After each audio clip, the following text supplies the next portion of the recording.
입선, 이병옥, 어부바의 삶, 엄마라서. 이모! 할머니가 쓰러져서 병원 가셨대. 아랫집 할머니가 119 차에 할머니 태워 보내드리고 방금 전화하셨어. 빨리 와, 빨리! 엄마가 쓰러지셨다는 조카의 울먹이는 전화에 나는 뭐부터 해야 할지 몰라 핸드폰을 손에 쥔 채 털썩 주저앉아 멍하니 천장만 바라보았다. 심장박동의 울림은 머리 끝까지 흔들리며 쿵쿵대기 시작했고 눈물은 사정없이 흘러내렸다. 끄끄 숨막히는 오열이 목에서 터져나왔다. 엄마!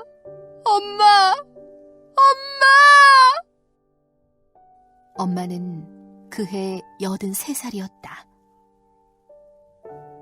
평생 직업군인으로 강원도 전방지역에서만 근무하시던 아빠는 몸이 안 좋아져서 정년을 몇 년 앞두고 조기 퇴직하셨다. 퇴직 후 건강관리 하시겠다며 잠시 쉬시겠다고 하더니 우리도 모르게 천안의 모 대학에서 경비 일을 시작하면서 오히려 건강이 다소 회복되는 듯 했다. 60 후반의 나이에 백내장 수술까지 한 눈으로 경비 지도사 자격증을 취득하고 경비반장이라는 직책을 맡으면서 우리 가족 모두 아빠가 일하고 있다는 사실을 알게 되었고 예전의 군 생활 때와 같은 활발한 모습도 다시 볼 수가 있어 기뻐했다.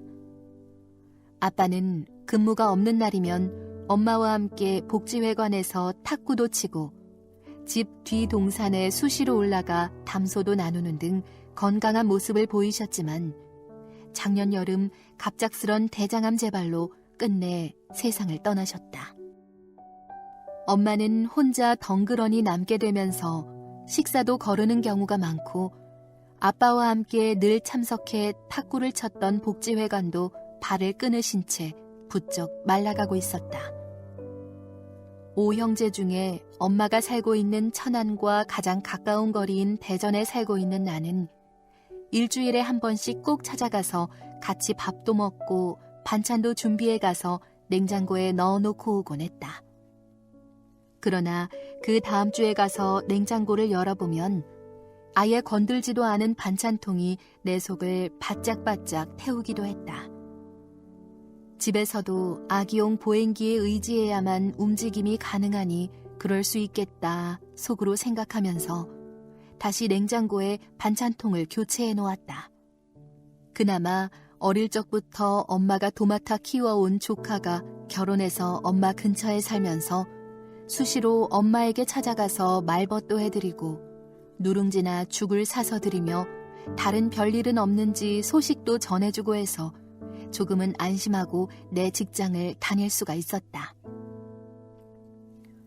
아빠가 군인 생활을 하시면서 우리 가족은 철원, 인제, 원통 등 전방지역 인근에서 오랫동안 살아야 했는데 엄마와 우리 오남매는 밤마다 북한에서 방송하는 대남방송을 들으며 어린 시절을 보냈었다. 태어난 곳도 거리만 좀 다를 뿐 모두 철책지역 부대 인근 마을에 있는 조산소였다. 오남매 중 셋째인 나는 공부도 잘했고 겨울이 되면 스케이트를 잘 타서 학교 안에서도 늘 인기가 많았다. 시골 학교는 대부분 농사를 짓는 집안의 아이들이기에 스케이트를 타는 아이들은 얼음판에서 2-3명에 불과했고 대부분 썰매를 직접 만들어서 탔다.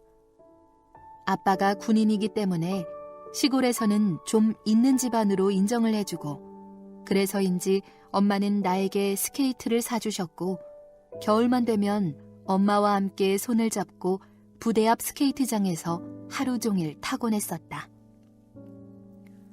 3학년 때인가 스케이트 강원도 대회에 나가서 우승을 했을 때 엄마는 깡충깡충 뛰면서 엄청 기뻐하셨다. 대회가 끝나고 내 발이 퉁퉁 부르튼 것을 보시곤 학교에서 집에까지 다 큰 나를 업고 오셨다. 학교에 입학하기 전에도 조금이라도 내가 아프기만 하면 늘 포대기에 싸서 등에 업어주셨던 엄마였고 똑같은 엄마의 등이지만 엄마 등이 이렇게 따뜻하고 포근했는지 새삼 알게 된 날이었다. 내 볼을 엄마 등에 딱 붙이고는 엄마, 참 따뜻해요. 따뜻해, 엄마. 이렇게 중얼거리다 곤히 잠에 빠져버리기도 했다. 엄마 아빠가 이모들이 살고 있는 천안으로 처음 이사 왔을 때 천안으로 엄마를 보러 가면 먼저 보살펴야 할 분은 엄마보다 아빠였다. 엘리베이터가 없는 5층 연립주택에서 1층까지 내려올 때면 아빠는 누군가의 부축을 받아야만 했다. 그래서 아빠는 한 손은 계단 난간봉을 잡고 한 손은 내 팔을 잡고서야 오르내릴 수가 있었다.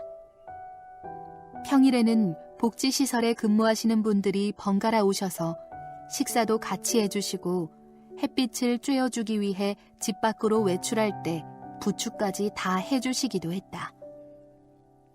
한쪽 팔에 힘이 없어 계단 난간의 봉조차 잡을 힘이 없게 됐을 때는 아빠를 들쳐 업기도 했다.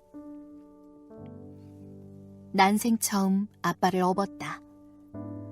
오른쪽 어깨 쪽으로 아빠를 반 정도 업고 손으로 허리를 감싸 한 발 한 발 그렇게 햇빛을 쐬러 나갔다 오곤 했다. 아빠는 그나마 체구가 작아서 그렇게 어렵지가 않았다.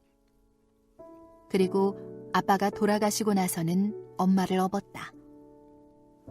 어릴 적 나를 따뜻하게 업어주시던 그 등이 아닌 엄마 가슴을 내 등에 대고 어부발을 했다. 처음에는 엄마가 나를 어떻게 업을 거냐며 등을 때리시며 밀쳐내셨다. 그렇지만 아기용 보행기에 의지하며 걷는 것조차 불편하고 현기증으로 2-3번 넘어지고 나더니 결국 내 등에 업혀 계단을 내려다녔다. 업을 때마다 더 가볍게 업을 수 있는 엄마의 몸무게에 놀라 눈물이 왈칵 솟았다. 별 무게감 없이 가벼운 엄마지만 나는 집으로 돌아오면 종아리에 알이 배기고 뻐근해져서 늘 파스를 붙이고 자야 했고 한의원의 허리 치료는 단골이 됐다. 몇 년 전만 해도 엄마에게 나이 드셔서 살찌면 이런저런 병 생긴다며 제발 음식 좀 많이 먹지 말고 조절해 드시라고 구박했었는데 아빠가 떠나고 난 이후에 그 짧은 세월이 엄마 몸을 가볍게 만들어 놓았다. 엄마는 암도 아니고 특별히 아픈 것도 없었다. 그냥 힘이 없고 식욕도 없어 밥을 못 먹고 무기력해지는 게 문제였다. 병원에 진료를 가도 조금씩이라도 식사를 할 수 있도록 하라는 게 전부였다. 그러나 엄마는 암보다 아빠 없이 가족 없이 혼자 사는 게 더 무서웠던 것 같다. 내가 천안에 가서 얼굴을 보며 같이 마주 앉아 미음이라도 조금씩 입에 넣어드리면 그나마 서너 숟갈 뜨는 게 고작이었다. 어쩔 수 없이 평일에 나 혼자 한 번, 주말에는 남편과 함께 엄마에게 갔다. 그렇게 일주일에 2번 찾아가서 억지로라도 1-2숟갈 드시게 하고 나머지 날은 조카에게 좀 가서 드시게 해보라고 했지만 막바지에는 조카를 보고 내 이름을 부르기도 했다. 엄마를 업을 때마다 하루하루가 다르게 점점 더 업기가 쉬워짐이 느껴졌다. 어깨를 잡아도 뼈가 잡혔고 엉덩이를 잡아도 손끝으로 딱딱한 뼈가 닿는다. 엄마는 내가 어릴 적 몸이 아파 나를 어부바 해줄 때면 나를 업고 좌로 우로 엉덩이를 흔들면서 어깨 뒤로 나를 쳐다보며 항상 웃으셨다. 나는 엄마가 쳐다보는 반대 방향으로 얼굴을 숨기며 엄마 등에서 하는 숨바꼭질을 즐겨했다. 어떨 때는 엄마 등에 업히고 싶어 몸이 좀 오랫동안 아팠으면 좋겠다는 생각도 했었다. 이제 세월이 지나 내가 엄마를 업는다. 엄마는 여전히 쑥스러워하신다. 에이그, 내가 너한테 업혀서 이렇게 사느니 얼른 아빠한테 가버려야지. 어째 죽는 것도 이리 힘든 거니, 나원. 엄마는 그렇게 3달 정도 나에게 잘 업히고 현기증으로 몇 번 쓰러지신 후 아빠가 돌아가신 지 1년 3개월 만에 결국 아빠 곁으로 가셨다. 11월임에도 그렇게 많은 눈이 내리기는 처음인 듯 했다. 천안에서 대전 현충원으로 가는 길이 가다 서다 하며 3시간은 걸린 듯 했고 엄마는 아빠 옆에 나란히 묻혔다. 아빠를 어부바하고 보내드리고 엄마도 어부바하고 보내드리고 내 등에 어부바하신 2분이 이제 나란히 한 곳에 누워 계신다. 엄마 아빠 생일날이나 현충일, 추석과 구정, 그리고 돌아가신 날은 현충원으로 찾아뵙는다. 가까이 있으니 아무 때나 보고 싶을 때 갈 수 있어 너무 좋다. 갈 때마다 엄마가 좋아하는 노란 꽃, 아빠가 좋아하는 파란 꽃을 사가지고 간다. 한참을 앉아 엄마 아빠와 함께 찍은 가족 사진을 바라본다. 그 안에 남편과 2딸, 2사위와 2 외손자가 웃고 있다. 2딸은 어릴 적에 거의 업어준 기억이 없다. 그중 큰딸은 어디를 가기만 하면 내 다리만 붙잡고 다녀서 어쩔 수 없이 업어주기도 했지만 시댁에 가서도 거의 일을 하지 못할 정도로 쫓아다니며 징징대더라도 내가 옆에만 앉아있으면 업어달라고 하지는 않았었다. 막내딸은 어릴 적 남자애처럼 잘 뛰어다니고 잘 놀았다. 그래서 명절 때 입는 한복도 남자 옷으로 입히고 머리도 남자애들처럼 가꿔줬다. 업어줄 일도 거의 없이 잘 커줬다. 딱 한 번 딸의 손을 잡아 끌다가 팔이 빠졌었다. 아프다고 울고불고 하는 딸을 병원으로 데려가 의사가 팔을 다시 맞춰줄 때 사정없이 울어대는 딸을 보며 나도 울었다. 그러곤 그날 저녁 미안한 마음에 밤새 딸을 업어주며 등에서 재운 적이 있었다. 울며 불며 눈이 퉁퉁 붓도록 울어댔던 어린 막내딸이 언니보다 먼저 결혼해서 외손자를 낳았다. 결혼 후 사위 직장이 있는 곳에 신혼살림을 차렸는데 그곳은 우연히도 엄마가 살았던 천안이었다. 너무 어린 나이에 결혼한 탓에 나는 다시 또 일주일에 한 번씩 이것저것 외손자가 먹을 반찬거리를 준비해서 막내딸 집을 찾아갔다. 엄마에게 달려갔던 그 길이기에 가는 길은 어렵지가 않았다. 3년 만에 천안을 향해 다시 또 달려갔고 그리고 다시 외손자를 어부바해준다. 하룻밤을 자면서 원 없이 놀아주고 업어주고 온다. 외손자는 내 등판에서 이리저리 몸살이다. 나는 허리도 시근대고 다리에 통증이 더 심하게 온다. 집에 돌아오는 길은 너무 아쉽고 눈물까지 난다. 외손자는 시키는 대로 손을 흔들어주지만 발걸음이 쉽게 떨어지지가 않는다. 또 다음 주 만남을 약속하며 차에 시동을 켤 때 딸도 일주일에 한 번의 만남이지만 헤어질 때는 외손자를 등에 업고 늘 눈물이 글썽인다. 학교 생활 때 말썽도 많이 피우고 직장 생활도 잘 적응을 못해 서너 번 이직을 한 철부지이지만 그래도 결혼해서 엄마가 되고 엄마 마음을 알게 되니 늘 엄마랑 같이 있고 싶고 엄마가 먼 길을 운전하고 온 그런 모습이 안쓰러웠던 모양이다. 막내가 결혼하고 3년 뒤 큰딸이 결혼을 했고 우리 집 가까이에 신혼살림을 차렸다.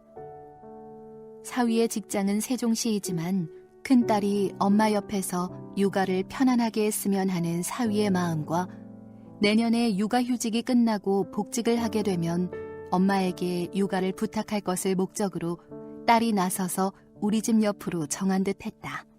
세종시로 정하면 사위가 출퇴근하는 것은 편하겠지만 정작 대전에 사는 사돈 부부가 세종시에서 한의원을 하는 큰아들의 집에 수시로 드나들며 손녀를 돌봐주며 며칠씩 자고 오기도 하는데 그럴 때마다 작은아들 집에 손자를 보러 올 것이 뻔할 것이라는 판단에 대한 대책이 아닐까 생각도 든다.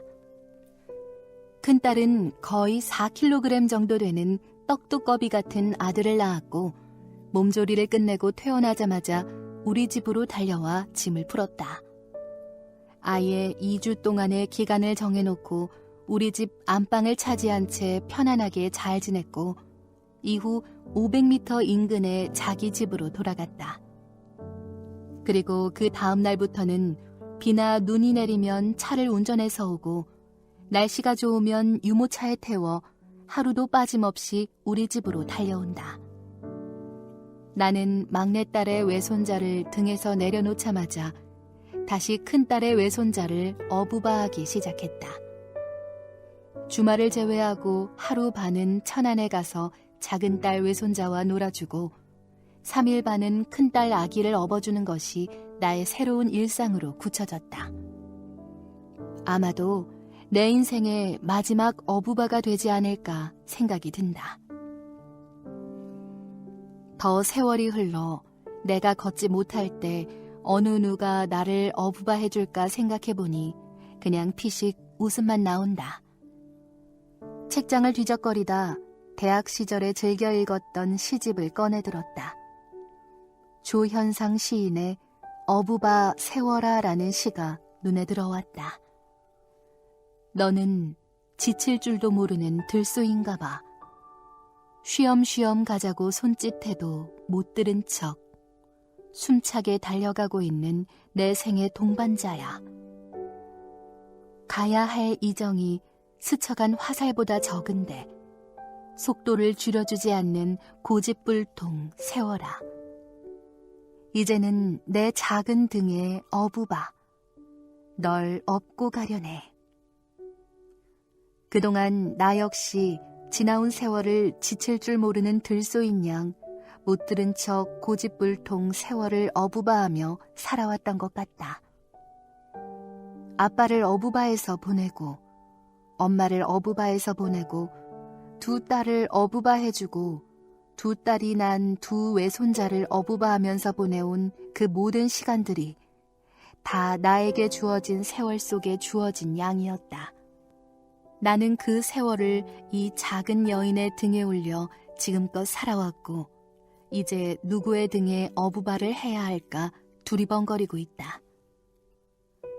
늘 업고 다니던 외손자가 이제 작은 발자국을 떼며 놀이터까지 혼자 뒤뚱거리며 걸어간다. 안타까운 마음에 손을 벌려 어부바 어부바 하며 등을 내주어도 외손자는 손을 내저으며 고개를 설레설레한다. 짧은 세월 안에 넘어질 듯 하면서도 넘어지지 않고 등에서 내려와 걷고 있는 외손자가 대견하고 감사할 뿐이다.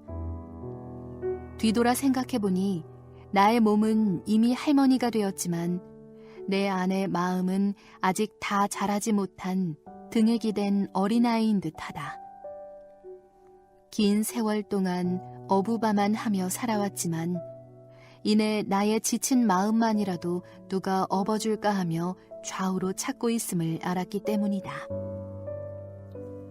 이제 막 뒤뚱뒤뚱 걷기 시작한 우리 외손자는 내가 살아온 길고 무거웠던 세월이 아닌 조금은 천천히 그리고 그 무거운 세월을 등에서 내려놓고 생애의 동반자를 품고 이겨내며 잘 살아주길 간절히 바라는 마음이다.